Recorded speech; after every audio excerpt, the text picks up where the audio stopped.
Valareso y Helen Quiñones. Amigos, buenas tardes, bienvenidos. El presidente de México, Manuel López Obrador, presentó los videos de las cámaras interiores de la Embajada Mexicana en Quito que revelan el momento de la incursión y captura del ex vicepresidente Jorge Glass. ALNO volvió a condenar la acción del gobierno ecuatoriano. Este es el momento exacto cuando la policía saca a Jorge Glass de una de las habitaciones de la Embajada Mexicana en Quito. Son imágenes de las cámaras interiores de la sede diplomática. En este video se ve cómo aproximadamente 10 agentes policiales ingresan a la residencia diplomática. Minutos antes de la captura, las imágenes muestran que el jefe de la Cancillería, Roberto Canseco, intenta frenar la acción de los uniformados, pero lo hace sin éxito. Estos videos fueron revelados este martes por el presidente de México, Andrés Manuel López Obrador, quien confirmó que se publicará más material sobre el allanamiento a la embajada. De la forma tan autoritaria y vil en que allanaron nuestra sede diplomática. AMLO volvió a condenar las acciones por parte del gobierno ecuatoriano y señaló que Ecuador tiene el respaldo de otros gobiernos. Y eso no lo hace un gobierno si no siente que tiene respaldo de otros gobiernos o de potencias. El primer mandatario mexicano reiteró que llevará el asunto a la Corte de Justicia Internacional. Vamos a llevar este asunto a la Corte de Justicia Internacional. A México se le respeta. La revelación de estas imágenes se da a horas de que la Organización de Estados Americanos mantenga una sesión extraordinaria del Consejo Permanente para tratar el impasse diplomático en el que Ecuador ha sido duramente criticado. Los ex jefes de Estado y de Gobierno de la Iniciativa Democrática de España y las Américas rechazaron el otorgamiento de asilo político al ex vicepresidente Jorge Glass por parte de México. Además, cuestionaron el atentado ocurrido contra la inviolabilidad de la sede diplomática mexicana en Ecuador. En el documento suscrito por 26 expresidentes, entre ellos 2 de México, se hace un llamado a los gobiernos de Ecuador y México para que resuelvan este impasse a través del diálogo. Los intercambios comerciales entre Ecuador y México dejaron un saldo deficitario de $500 millones para nuestro país en 2023. El cacao es el mayor producto ecuatoriano de exportación a México, mientras que Ecuador importa productos complementarios como los farmacéuticos. Según la Federación Ecuatoriana de Exportadores, $202 millones fue lo que representó en el 2023 el envío de productos no petroleros que Ecuador hizo a México, una cifra deficitaria en comparación a las importaciones de productos, que significó $701 millones en el mismo año. Actualmente México recibe más de 320 productos ecuatorianos. Entre los principales se encuentran minerales y metales, cacao en grano, preparaciones alimenticias, plásticos y manufacturas, azúcar y confitería, mientras que en el caso de los productos que se importan del mercado mexicano están los medicamentos, cosméticos, automóviles, aparatos electrónicos, incluyéndose los monitores, proyectores y teléfonos celulares. También se importan los productos intermedios del hierro y acero, lo que significa que dentro del ámbito comercial Ecuador mantiene un intercambio con México complementario, a diferencia del país azteca, que depende de productos primarios como el cacao, fruta que ha aumentado su demanda a Ecuador debido a las condiciones climáticas por las que atraviesan Costa de Marfil y Ghana. Asimismo, México le compra a Ecuador bienes de capital y productos elaborados. Todo esto en su conjunto ha hecho que en los últimos 8 años la inversión de esta nación pase de estar cerca de los $8 millones a más de 266 millones, y esto sin haber logrado un tratado de libre comercio entre ambos países en el 2022, debido a que nunca se concretó la exclusión del banano y del camarón ecuatoriano. Esto ha ocasionado a su vez que Ecuador no haya podido ingresar como miembro pleno de la Alianza del Pacífico, pues para hacerlo debe tener suscrito acuerdos comerciales con todos sus miembros como Chile, Colombia, México y Perú. A Ecuador solo le falta la firma, un acuerdo con México. La Organización de Estados Americanos, OEA, se reunirá esta tarde para tratar la situación entre Ecuador y México luego de que la policía ingresara a la embajada para detener a Jorge Glass. Expertos detallan las sanciones a las que el país se enfrentaría.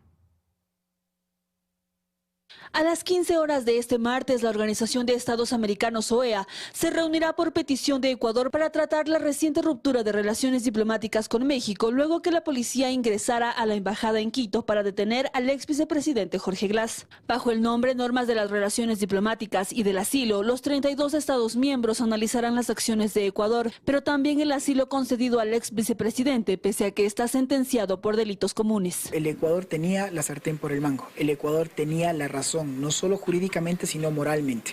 La intromisión en asuntos internos por parte de México no era aceptable. El que un presidente se permita decirle fascista al presidente en funciones no era aceptable. Si una persona tiene una condena y ha sido sentenciada por corrupción, no puede ser sujeta de un asilo. De acuerdo con el analista en temas internacionales Esteban Santos, la reunión de hoy es un primer paso que Ecuador debe aprovechar al máximo para evitar ir a la Corte Internacional de Justicia, como ya lo ha advertido el presidente López Obrador, y critica que a la reunión no asista ni el presidente ni la canciller de la República. Lo importante es trabajar en el hecho de reconocer lo que hizo mal, pero sobre todo en cómo recomponer las relaciones con un país hermano desde siempre, y que evidentemente esto no pueda venir en detrimento de los intereses del Ecuador. Pero ¿a qué sanciones se enfrenta Ecuador? Nos explica Lorena Piedra, experta en el tema. Tenemos sanciones que pueden hacerse efectivas en el ámbito de lo comercial, consecuencias que obviamente van a tener lugar para temas de coordinación sobre la situación de los miles de ecuatorianos que están en situación de movilidad humana. De allí que plantea algunas soluciones. Y entre los caminos que tenemos está designar un equipo de expertos legales internacionales que no sea político, que nos permita recuperar la confianza de la sociedad internacional. Para este miércoles, la OEA también está convocada a tratar las violaciones a la Convención de Viena a petición de Colombia y Bolivia. Los servicios consulares de Ecuador en México no se cerrarán, así lo informó la Cancillería tras la ruptura de las relaciones político-diplomáticas entre ambos países. Los consulados ecuatorianos en Ciudad de México y en Monterrey continuarán funcionando con normalidad. Mediante un comunicado, la Cancillería agregó que los trámites consulares que se realizaban en el país serán atendidos desde Colombia, Perú o Chile, y que los acuerdos suscritos entre Ecuador y México continúan vigentes.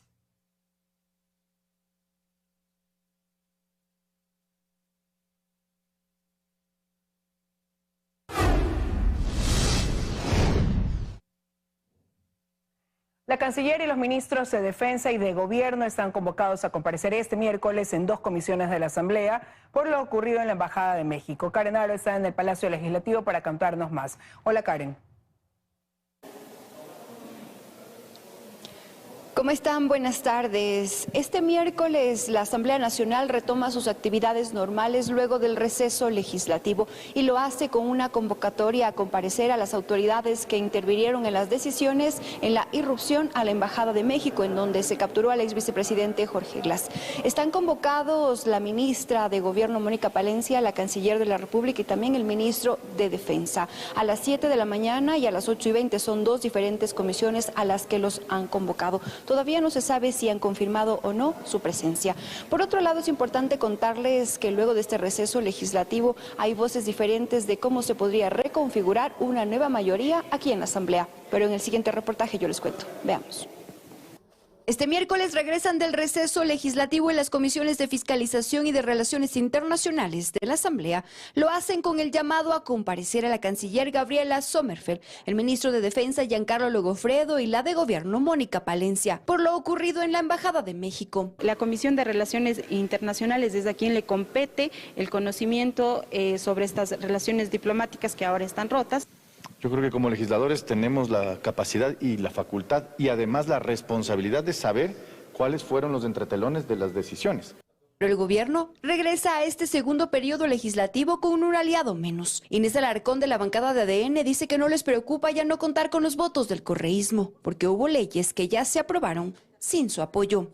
Ya han pasado proyectos con mayorías móviles, como lo indicamos, pero sí esperamos, y la ciudadanía sobre todo espera, que la bancada de la Revolución Ciudadana fije sus objetivos en el bienestar de la ciudadanía. La tarea ahora será recomponer una nueva mayoría legislativa. El Partido Social Cristiano al menos ha dicho que mantiene su posición. Construye en cambio, dice que solo tiene una línea roja. Es la línea roja el correísmo. No pactaremos, no nos sentaremos a conversar con ellos porque nosotros consideramos que ellos no son una fuerza democrática. Luisa González, líder de la Revolución Ciudadana, rectificó la postura del correísmo y dice que la puerta de su bancada no estará totalmente cerrada. ¿Contará con los votos de la Revolución Ciudadana? Entonces sí van a votar con el gobierno cuando siempre y cuando nosotros siempre vamos a estar con el pueblo ecuatoriano. Están modulando el discurso del sábado acá.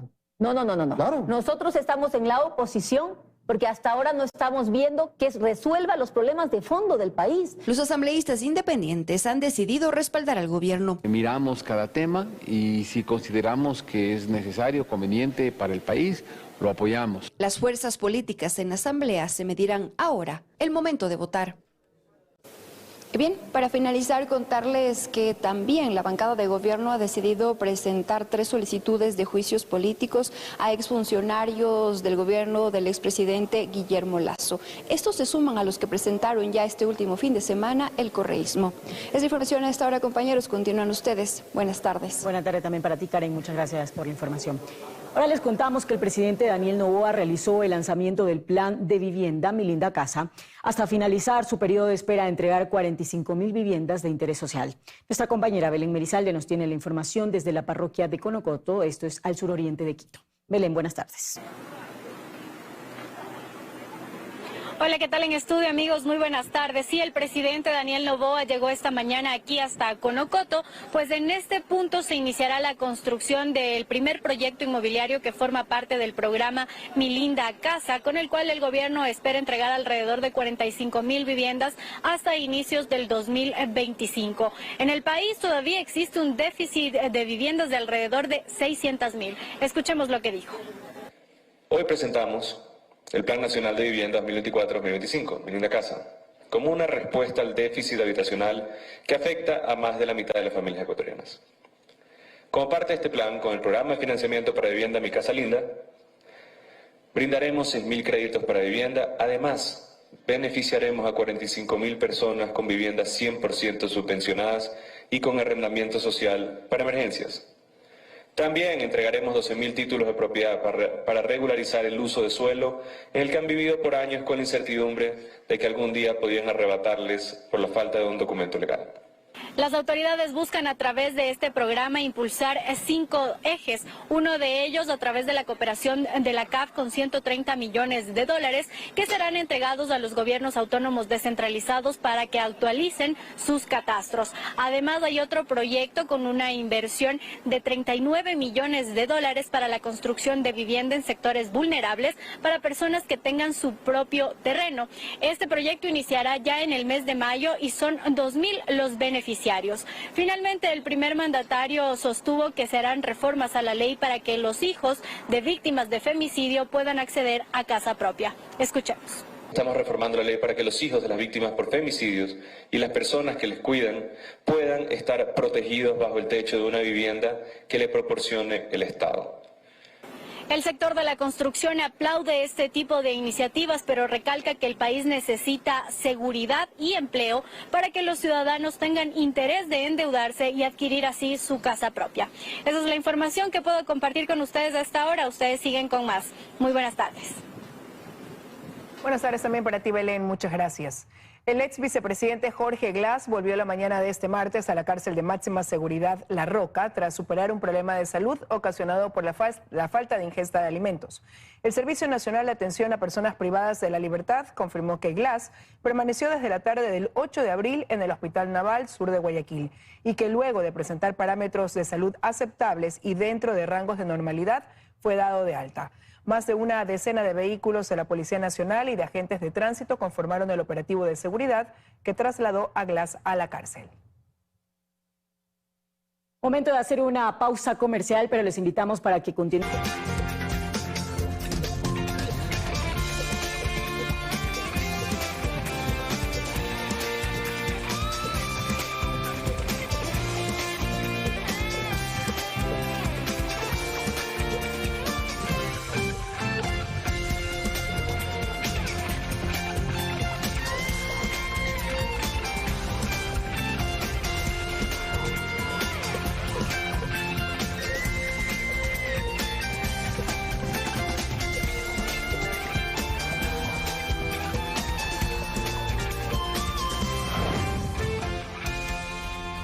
Estamos de regreso con más. Colombia inició con las restricciones en la venta de electricidad a Ecuador. Mientras tanto, las desconexiones de energía continúan en el país. Expertos atribuyen esta problemática a la falta de mantenimiento de termoeléctricas y la alta demanda de consumo de electricidad. La sequía en Colombia continúa y el país cafetero trata de cuidar sus embalses. Es así que las restricciones en la exportación de energía ya son una realidad. El 8 de abril Colombia vendió a Ecuador 0 megavatios entre las 7 y 8 de la noche, hora de mayor consumo en el país. Actualmente los megavatios vendidos fluctúan a lo largo del día. Usualmente Colombia nos vendía 400 megavatios hora. Es decir, disminuyó la cantidad que nos vendía. Y ahora el tiempo de venta también lo está disminuyendo porque no es durante todo el día, son ciertas horas que son muy variantes. Las restricciones de Colombia hacen que las hidroeléctricas de Ecuador trabajen a su máxima potencia. Y aunque las desconexiones de energía continúan en varias ciudades del país, expertos aseguran que los imprevistos cortes de luz se deben a los mantenimientos de las termoeléctricas y la alta demanda de energía en ciudades de la costa debido a las altas temperaturas registradas. La desconexión de la energía no está tan atado al problema de las hidroeléctricas, pero sí se da un poco por el tema del mantenimiento de las térmicas, que ha provocado que se tengan que desconectar ciertas térmicas durante el mes pasado. Una de las últimas desconexiones se registró a la mañana de este lunes en varios sectores de Guayaquil. CENEL aseguró que el corte de luz obedeció a un evento en la línea de transmisión Tizaleo-Chorrillos, problemática que se podría evitar si existiera un parque energético robusto en el país, aseguran los analistas. Mientras tanto, expertos advierten que la sequía en Ecuador se adelantará e iniciará en junio. Normalmente inicia en septiembre. Analistas del tema exhortan al Ministerio de Energía a tomar las precauciones del caso para evitar el regreso de los apagones programados. Dos altos exfuncionarios de Odebrecht justifican hoy el juicio en que afronta el excontralor Carlos Pollitt en Estados Unidos. En un caso por el que Pollitt fue sentenciado en Ecuador, ambos revelaron el entramado de millonarias coimas pagadas a funcionarios públicos entre 2007 y 2016. Carlos Pollitt camina entre sus abogados y con su teléfono celular graba a los equipos periodísticos que cubren su juicio en Miami, Estados Unidos. Es el momento en el que se dio paso al receso este martes, segundo e importante día de esta etapa que podría tomar cerca de 3 semanas. En agenda los testimonios de dos altos exdirectivos de Odebrecht, que ya pusieron contra las cuerdas al excontralor del correísmo en el caso que lleva el nombre de esa compañía brasilera, por el que está sentenciado en Ecuador. Esta vez en cortes estadounidenses, Geraldo Pereira de Sousa y José Conceizao Santos rinden testimonio. Ambos firmaron un acuerdo de no procesamiento con Estados Unidos. El Departamento de Justicia de ese país ha adelantado que en el testimonio de Sousa se presentarán 7 pruebas, en su mayoría hojas de cálculo donde constan los registros de los sobornos entregados por la constructora en varios países. Entre esos pagos, varios dirigidos a Pollitt, a quien conocían con el alias de Miami. Por su parte, en el testimonio de José Conceizao Santos se presentará una treintena de pruebas, entre ellas mensajes de texto, manuscritos, grabaciones y fotografías de las reuniones que mantuvo con Pollitt en un hotel en Quito.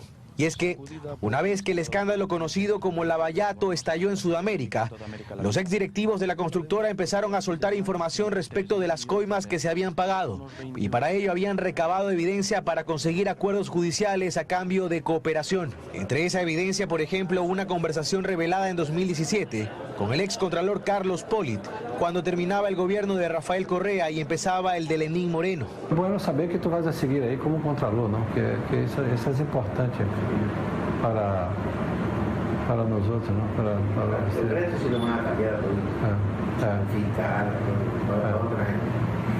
¿Cómo quedó el tema del fiscal ahí que con los Panama Papers que estaba ahí? Tenía o sea, públicamente te hecho mierda. Me acuerdo que tú siempre me indicaba: yo quiero recibir en efectivo, no quiero en cuenta, justo para no tener problemas. Nada de cuenta ni probar, prefiero yo, y mira, yo no tengo ni efectivo, no tengo nada. Es lo peor, la gente, puta, corrieron, abrí cuentas en Panamá. Y ahí me acuerdo que usted nunca quería que pagásemos en cuenta, ¿no? Y en este proceso lo ha ratificado. Ha dicho, soborné a Carlos Polit para que elimine multas de Odebrecht. Otra de las evidencias que obtuvo Conceizao Santos es este video, en el que conversa con el tío del ex vicepresidente Jorge Glass, hoy en prisión, en medio de un escándalo diplomático. En el audiovisual revelado también en 2017, hablan de pagos pendientes de millones de dólares de compañías creadas. Tres cosas que replican. Quiero que me ayude, porque necesito plata para la campaña de bien. ¿Cuánto le van a hacer al FES?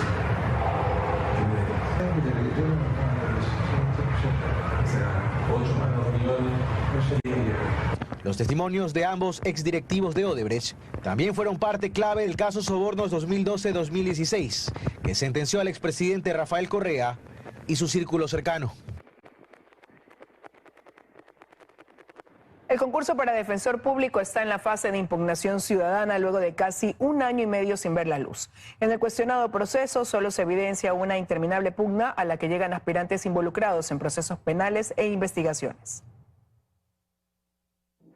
Hay pugna por llegar a ser la máxima autoridad de la Defensoría Pública y ocurre que la disputa es por tener un representante en el Consejo de la Judicatura. El concurso que lo lleva adelante el Consejo de Participación Ciudadana y Control Social es ya motivo de serios cuestionamientos, pues 3 de los 9 postulantes son investigados por presunta asociación ilícita. El expresidente de la Judicatura, Germánico Maya, advierte del riesgo. No puede ser, Fausto, que curiosamente los tres primeros puntuados, o los mejores puntuados, para decir de alguna forma, entre comillas, asociaciones ilícitas para delinquir. ¿Qué nos espera si alguno de ellos llegase a ser designado?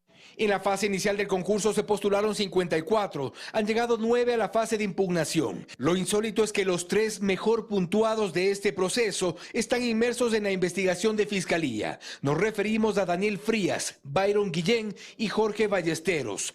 La Fiscalía los investiga junto con miembros de la comisión de selección de este concurso, pues existirían varias irregularidades que los habrían ubicado como mejores en la lista. Aún así, los 3 han llegado a la fase de impugnación y casi al final del proceso.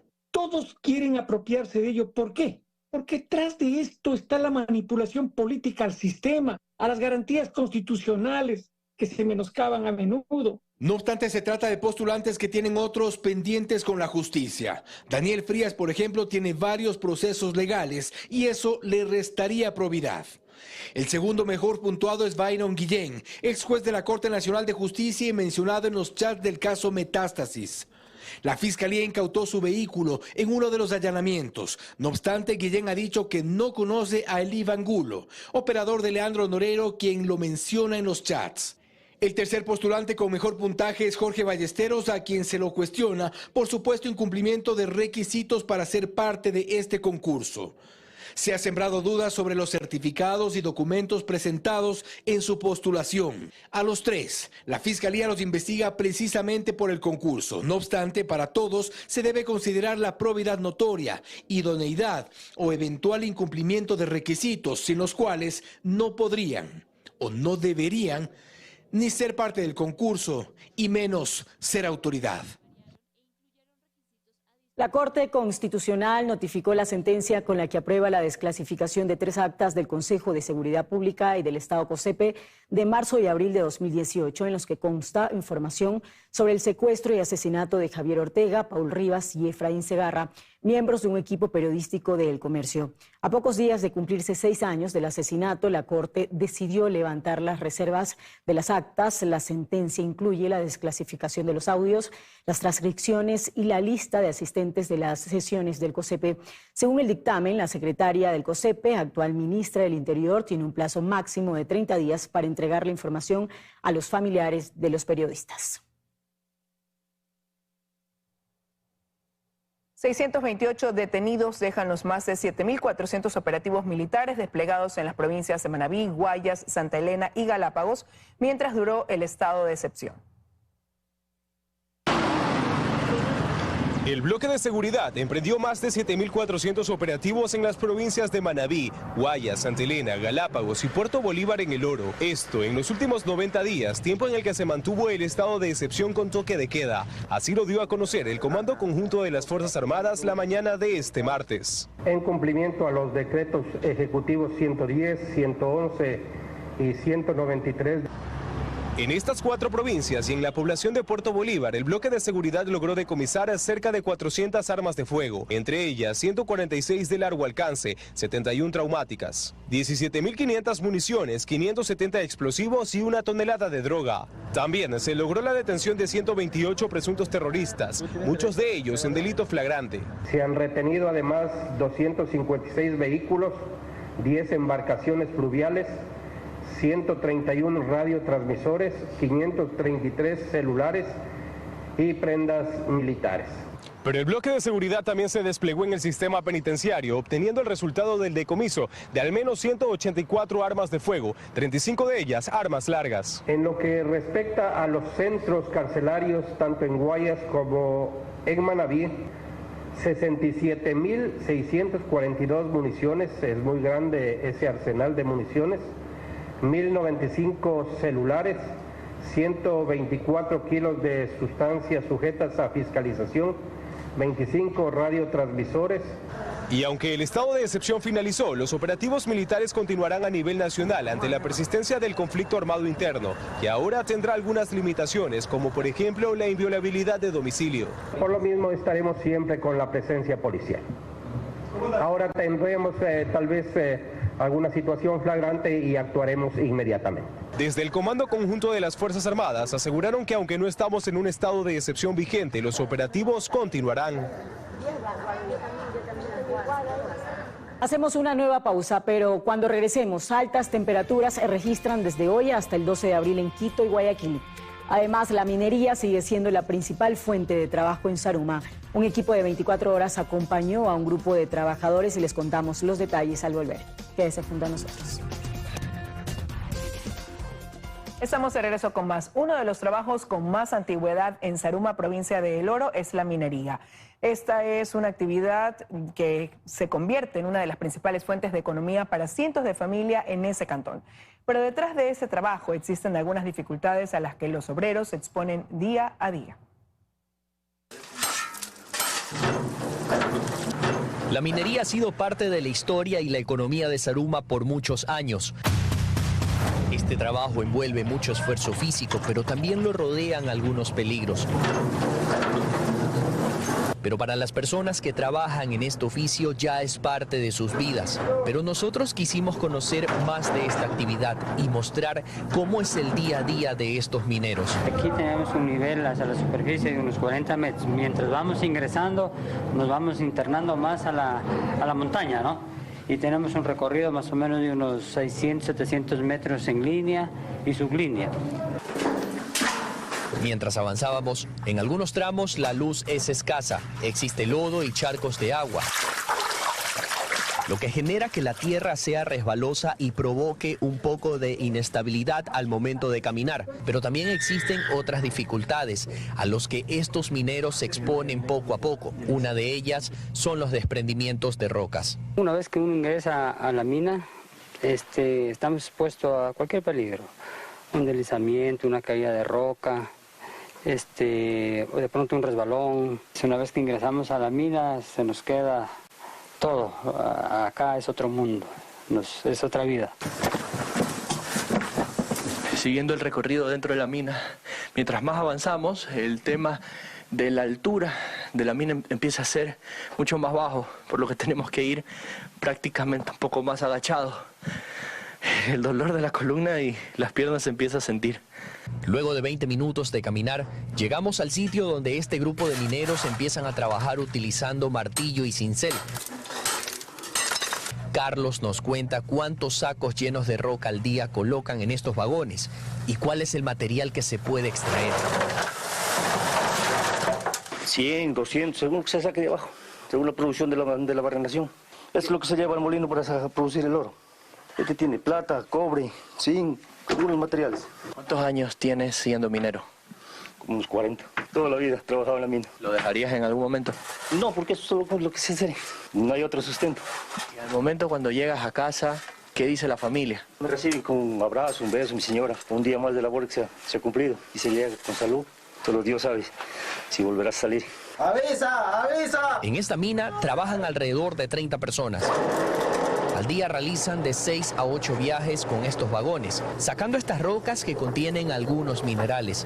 Para la mayoría ya es una costumbre convivir con algunas dificultades, pero dentro de este lugar se forma una segunda familia, donde todos tienen el mismo deseo, poder entrar y salir de estas minas sin que sea el último viaje que realicen. Altas temperaturas se enfrentará el país hasta el 12 de abril, según el Instituto Nacional de Meteorología e Hidrología, INAMI, sobre todo en la región litoral e insular. Para contarnos más al respecto está nuestra compañera María Mercedes Pesantes, que nos acompaña en el estudio. María Mercedes, adelante. ¿Qué tal, compañeros, amigos televidentes? Así es, según el Instituto Nacional de Meteorología e Hidrología, INAMI, hasta el 12 de abril se presentarán altas temperaturas en el país. Revisemos por regiones. En la costa, las temperaturas más altas se registrarán en Manabí, Guayas y El Oro, con temperaturas que podrían superar los 35 grados, con un nivel muy alto de radiación ultravioleta. En la sierra, en cambio, las más altas temperaturas se registrarán en Imbabura y Pichincha, donde también la temperatura podría superar los 35 grados, pero con un nivel de radiación extremadamente alto. Además, el INAMI indicó que en la sierra se podrían presentar ráfagas de viento de entre 20 y 40 kilómetros por hora en zonas del valle y alta montaña. Revisemos cómo estará la temperatura en la región amazónica. Aquí serán las provincias de Sucumbíos, Orellana y Napo las más afectadas por altas temperaturas, que oscilarán entre los 32 y 34 grados y un nivel alto de radiación. Expertos dermatólogos recomiendan usar bloqueador solar, cubrirse el cuerpo lo más posible y durante las 10 de la mañana hasta las 3 de la tarde no exponerse al sol, que es cuando la radiación está en su punto máximo. Esa es la información, compañeros, amigos televidentes. La construcción de al menos 5 casas de acogida y la creación de centros Violeta en el país es lo que contempla el programa de rescate a mujeres y niños víctimas de violencia propuesto por la primera dama Lavinia Balbonesi, quien esta mañana suscribió un acuerdo de apoyo con la empresa privada, pues el programa no contará con presupuesto estatal. Brigitte Mancheno informa. Para prevenir, capacitar y reinsertar a mujeres y niños víctimas de violencia en el país, la mañana de este día martes, la primera dama Lavinia Balbonesi suscribió un acuerdo con la empresa privada para dotar de herramientas tecnológicas a los centros de acogida que se instalarán, según este acuerdo, en el país en una primera fase que durará 14 meses. Según nos han podido explicar, como parte inicial de este proyecto, serán 5 las casas de acogida que se instalarán en algunas provincias seleccionadas, entre ellas Guayas, Pichincha y El Oro. 7 de cada 10 mujeres, como dijo Lucy, han sido víctimas de algún tipo de violencia, ya sea física, sexual o psicológica. 1 de cada 4 mujeres ha sido víctima de algún tipo de abuso sexual. Es una cifra sumamente dolorosa, pero es una realidad. Y como dijo Lucy también al inicio, sabemos que estas cifras son mucho más altas, porque todavía es un tabú, todavía cuesta mucho hablar sobre la violencia o contar que uno es víctima de violencia. Además, durante estas 3 fases se contará también con la instalación de escuelas y clubes en zonas específicas del país para el beneficio de niños de bajos recursos. Ayuda que llega, según la primera dama, sin ayuda estatal, sino con la colaboración de la empresa privada. Más adelante, ¿qué pinta con la moda ecuatoriana que se vende con éxito en el extranjero y está en las pasarelas de los famosos de Hollywood?